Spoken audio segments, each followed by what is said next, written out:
You know, we've got just 3 weeks left of the legislative session. Yes. What kinds of things are you seeing in the legislative session that may impact School District 281? Well, I can tell you that there's two huge things right now in a conference committee. There's two big bills that are really impactful. The omnibus funding bill, which if you want to look it up is House File 934, Senate File 1030. And the big part of that bill is the funding model, because we have a formula that which a calculus expert maybe could explain, but that's about as far as you get. And how it would impact 281. What they're proposing right now, $5,124 per pupil is the formula dollar, but of course you don't just times that by the amount of students. It's kindergarten, first through third, fourth through sixth, and then secondary have their own things you multiply them by. And I just kind of did a little thing. What the bills are proposing is to make that, they're planning on going a third year out. So 1 year past the biennium, which I don't think they've ever done before. They're going to increase at $50 in the formula in the next school year. Then to make it 5,174. Then in 2013 it'll be 5,210, and then 5,255 in 2014. And what that would mean to District 281, just as an example, is we have about 6,500 secondary students. So next year it would be an increase which you take that times 1.3, and which equals a $65 per pupil, and that would mean $422,000 more in the state operating money to District 281. Now, of course, there's money on top of that. There's federal money, local money. But that's the largest portion of it. So that bill, and there's other parts to that bill, but the funding part, I think, is the big thing that would impact the district. There's another bill introduced by Senator Thompson in Lakeville, and he introduced it very early in the process. Senate File 56, and there's a sister bill or a companion bill, House File 381. That has 4 parts to it. Basically, that repeals the January 15th deadline for negotiating a contract with your local teachers union. It removes a 2% mandate that 2% of your operating money from the state is set aside for staff development. It also limits teacher strikes, I believe, to not during the school year. Right. And it imposes a salary wage freeze in the next 2 year, because they do contracts a 2 year like the bienniums, on all public school employees. So from teachers down to the part-time janitor, bookkeeper would be. And I still haven't found out if that's a hard freeze or a soft freeze, if steps and lanes are part of it. Yeah, no, I looked at it in the bill, and it is a hard freeze. So, okay, so steps the and lanes. The only exception to it, so regular people who are in the private sector, hard freeze from that standpoint, but the steps and lanes was frozen. The only thing that was not frozen, and I guess it'd be 2 things. One is outside of it was an increase in the health for what payment, they're paying, what the employer is paying, but they can't decrease what the employee is paying. So if both of them go up, that's okay. They can use that to offset. And if there is an actual, what we would call a promotion, so if a person went from a regular teacher to a chairperson or went to a principal or assistant principal or counselor, if that was considered a promotion, that was whatever increase for going from one type of job to another was allowed. So a lot in those bills. And, right. And I should mention that the House and Senate have passed versions of both, and they're fighting it out in the middle of the ring right now. And Conference fairly partisan vote, I noticed. Well, in the legislature, the minority has been complaining about the majority proposing all cuts budgets. Yeah.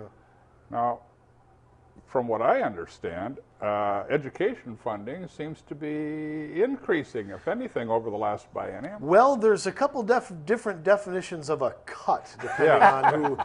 See, the one reason that we have a large projected deficit is there's so many automatic increases built into these formulas. So these people think, well, any nickel below that is a cut.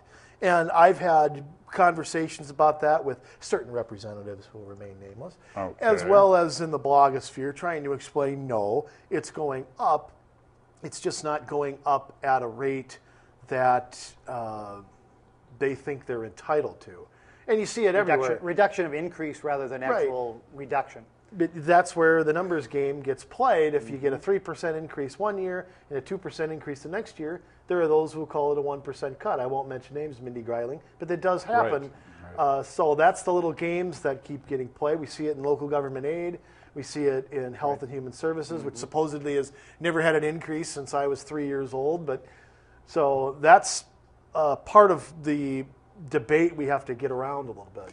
But the bottom line is the budget is increasing. Yes, spending in education. And to be fair, the per pupil thing, the last biennium was held steady, I believe, at the 51-24 round. I don't Yep. think that's changed for a couple of years. Nope, I think it was. And obviously the other big one was the holdback, so that they didn't get all of that money. They Yeah, the held back shifts The and shift, that yeah, kind of they call it the shift. I call it a holdback. Yeah. Because somewhere down the road, they've done it before, is they'll pay it back. And again, as far as I can see, and I didn't look at it now, but the early bills, everybody's in agreement that they can't pay those back, because that's, I think, $1.4 billion shift that they had done with education. That will continue. They'll pay that off. I think the last time they had a big one, it was over a 5-year period that they ended up. And again, there's no way that until the economy, hits bottom and starts going back up again. And I'm a little suspect. I think that we have bounced, but that bounce is going to come back down below where we were before. So I agree. The housing, you saw that unemployment went backwards. Inflationary. Fuel prices. Anybody gone to the pump recently or bought any food recently? Yeah, it's pretty bad. You guys are starting to see inflation. Even they've been trying to keep it down as much as possible, but and that's going to affect all these budgets. And the inflation factor has been transportation is a good example. They did a good job for this year because they buy out a year, so they do a contract into the future. I would guess that they better have a substantial increase in that one for this coming fiscal year. You mean at the district level? At the district Yeah. level, yeah. They buy, and again, that's prudent. You buy 1 year out, lock in the price, and again, whoever you buy it from, they're going to have an increase. They're going to assume that it's going to be stable to increasing based on the last several years. That big increase that we're experiencing, they're not experiencing that. They will In next year. July And 1st. Well, and probably whenever that renewal contract, they're going to bump it up, assuming that this increase is going to continue into the future X%. When you talk about transportation, considering there's a national initiative to fight childhood obesity, has any consideration been given to having children walk a little further to school? There are, but there are also provisions, and this is one of the things I've listened to in 281, that because they do have I know the elementary schools do have the state does mandate busing past a certain window. Right. We are lower than that, and the reason that I've been told is because of things like Highway 169, Highway 100. We don't want kids crossing that. We are smaller than what the state mandates. I've been told that really busy streets was the main reason for that.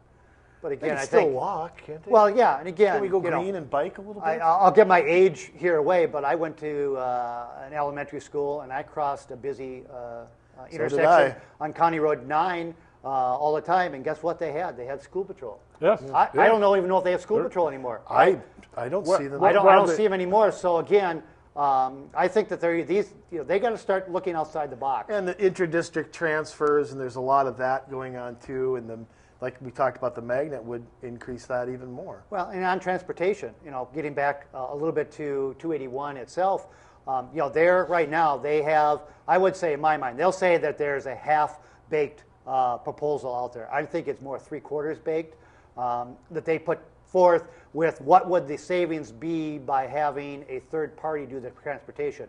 The only thing that they haven't done, and I agree that they needs to be done, is they have contractual relationships currently under the contract with bus drivers that are part-time bus drivers and part-time custodians. The new negotiations, they would have to look at that. And again, they're not going to be able to do it for this school year, and probably not for the contract, but it was $1 million of savings each year, and they looked out, I think, 3 years for what it was, and that would be leasing the facility to a third party, leasing or selling the buses. So leasing the facility, which is a big thing, and then either leasing or selling the buses over a period of time. But they would provide their own drivers and everything. And again, those are not union jobs, so the cost of that is down.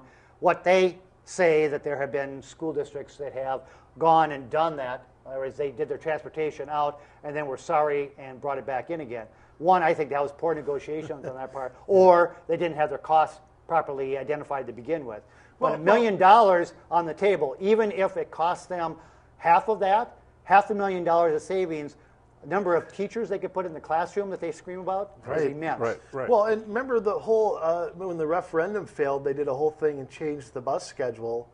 I remember a hubbub about that they waited, the referendum failed, and then they changed the bus schedule. They could have done it previous to that, and, you know, to save money, because I won't rehash history. I'll be a good boy. And on that, in the near future, 3 to 4 years out, just remember the referendum will end. Let me ask you something, though, real quick. You and I sat here 3 years ago, or 2.5 years ago, and debated that referendum.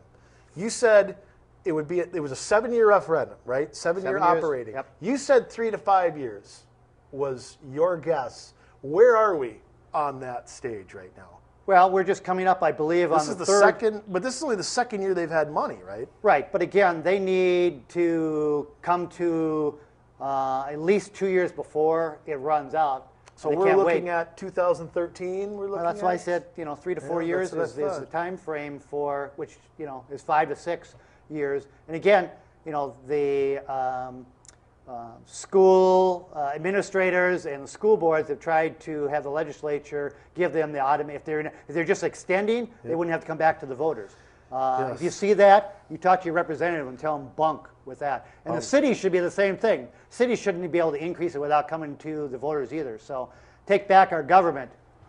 Well, we haven't covered everything we need to cover with regard to the school okay. district, even 281. You never do.